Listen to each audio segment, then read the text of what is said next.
such a genuine gem, thank you for clicking on my video. I'm Brooke Makenna, but today's video is about the missing 8-year-old Relisha Rudd. Now, she was one with such a horrible upbringing that she obviously did not deserve whatsoever, and unfortunately it would just get worse, and to this day we still don't know exactly what happened to her. By the way, I post so much content for Suspect Summer during July and June where I just post a ton of true crime. So if that's something you're interested in, then make sure to subscribe so you don't miss any more. Now let's get back to the story. So it was 2014 in Washington D.C. and there was an 8-year-old girl named Relisha Rudd, and she was the biggest personality. She was such a sweet girl, and she was funny, she was energetic, and she would be caught dancing around the room. She would like to be filmed dancing. She just really was someone who could light up a room.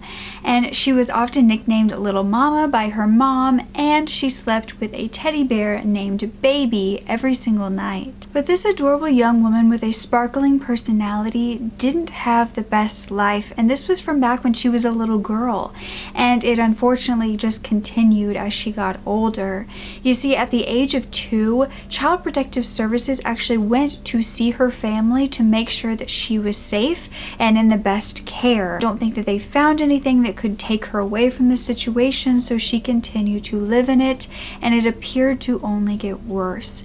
As she started to go to school, the teachers and the staff would see how dirty and unwashed she was. Her hair was never washed, and she just, of course, smelled and wasn't hygienically taken care of, and they would even start to bring her clean clothes and wash her up before class. Then it was 2014 and Relisha was 8 years old in 2nd grade, and she lived in a homeless shelter at the time called D.C. General Shelter, or a homeless shelter, with her mother and 3 younger brothers. Now, Relisha actually called this place a trap house, and it was located between a morgue and a meth clinic.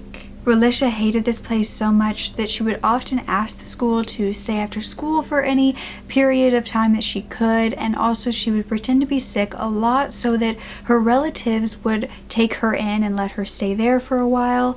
And fortunately, there was a program called Children's After School Play Program where they could go and stay after school to do art and just to have some more time at the school rather than going home. And Relisha absolutely loved this, and the volunteers there loved her as well. Like I said, she was such a bright personality that having her there was just, she was the joy, the life of the party. And so in February of 2014, when she stopped attending school, everyone was very concerned. After weeks of being excused with the excuse that she was being taken care of by a Dr. Tatum, the school was very concerned. They wanted to know who exactly this Dr. Tatum was, what was going on with Relisha, was she actually super sick, what was happening with her. And so the school arranged a meeting with this Dr. Tatum.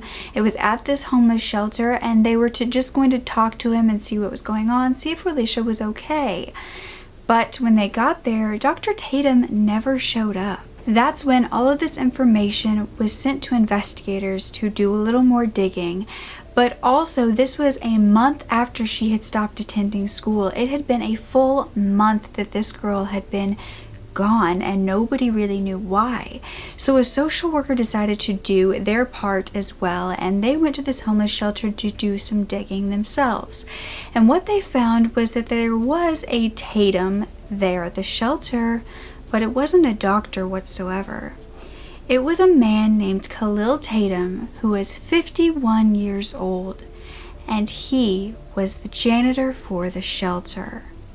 Even worse, it was found that Khalil had been arrested multiple times. He had actually been in prison for 7 years between 1993 and 2000, and another 7 between 2004 and 2011. This had been from burglary, larceny, breaking and entering. But what was even more concerning, rather than him just being imprisoned, was that people at the shelter had told investigators that he had often liked to associate himself with people in the building. He would talk to them, he would get along with them, but even worse, he really liked the younger girls. and would try to become friends with them. He especially liked and became fond of Relisha, who he would even buy things like a tablet computer. He would take her out to the movies, to go to different places, to even go to Disney on Ice, and to have sleepovers, which is obviously very, very inappropriate. But her family described Khalil as a godfather to her, almost like he was part of the family, and that's why they believed that it was okay that she was going with him to do all of these things. But by March 19th, investigators officially listed Relisha as a missing person, and they were also looking for Khalil Tatum. Relisha's mother had said that she was at her grandmother's house this entire time, but that obviously wasn't the truth, and nobody knew where she really was until footage was found, and it was from an actual Holiday Inn Express on New York Avenue in Northeast Washington. And this footage was from March 1st, and it was of little Relisha and Khalil Tatum walking into a room. And of course, because this is an ongoing investigation, we're not sure if that's the only footage they have, if they ever came out of this room. But we do know that the day after this footage was filmed, Khalil was spotted buying 24-gallon trash bags. But soon after Relisha was reported missing, a body would be found, but it was not her own. You see, it was at a motel in Prince George County in Maryland, and it was a woman named Andrea Tatum, who is Khalil's wife.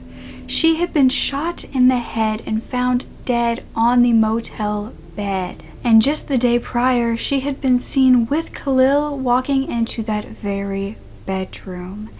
Khalil was now a wanted man, and 11 days after, on March 31st, he would be found. But unfortunately, he would be able to give them zero information on the whereabouts of Relisha Rudd because he was also deceased. It was an apparent suicide in a shed at Kenilworth Park. It was a gunshot wound to the head using the same gun that he had killed his wife with. But unfortunately, Relisha was nowhere around this scene and was still missing. The more investigators dug and did the searches around the area for Relisha or her body, the more oddities they found. Relisha's mother began blaming the grandmother, saying that the grandmother was the one who sent all the messages to the school saying that Relisha was with Dr. Tatum and that she was covering it all up, and that she knew more about it than she ever said. However, Relisha's grandmother was also saying that it was her mother's fault, and she was the one letting him spend time with Khalil Tatum. Then a friend of Khalil's wife, Andrea, who was deceased, came forward saying that he knew why Andrea had been killed, or he thought he knew why, and that was because Andrea had possibly known too much about Relisha's whereabouts or what had happened to her, and so he wanted to keep it under wraps completely. Then it was found that Relisha was not the only one to have been missing from this certain homeless shelter that she was living in. Pretty much around the same time, a 14-year-old went missing, and investigators had actually found that she had been sex trafficked to LA. So many believed because of this that Relisha had been put into sex trafficking, that she would possibly never be found. But others believed that she was actually murdered by Khalil. Some others believe that she was just basically pimped out or sold to different people while in the hands of Khalil to get the most profit out of her before ultimately giving her away or disposing of the body, but it's not still known to this day what happened to her. Investigators to this day still have hope that they will find out what happened, and they even came out with an age-progressed photo of what she would look like today at 13 years old, and here it is, just in case any of you have seen her or know someone who looks like this. And on July 7th, they actually hand out posters in honor of Relisha Awareness Day that has kind of come about in the area to raise awareness about what actually happened and to get her face, her image out there. But Relisha is an African American female with black hair and brown eyes, and at the time of her disappearance she was 4 feet tall and 70 to 80 pounds. Now unfortunately there didn't appear to be much coverage for this young woman who had gone missing at that time, and there are many different reasons why it's said that nobody really looked into it that much. Of course, because of her color. Unfortunately, that happens a lot. Some say because she was homeless.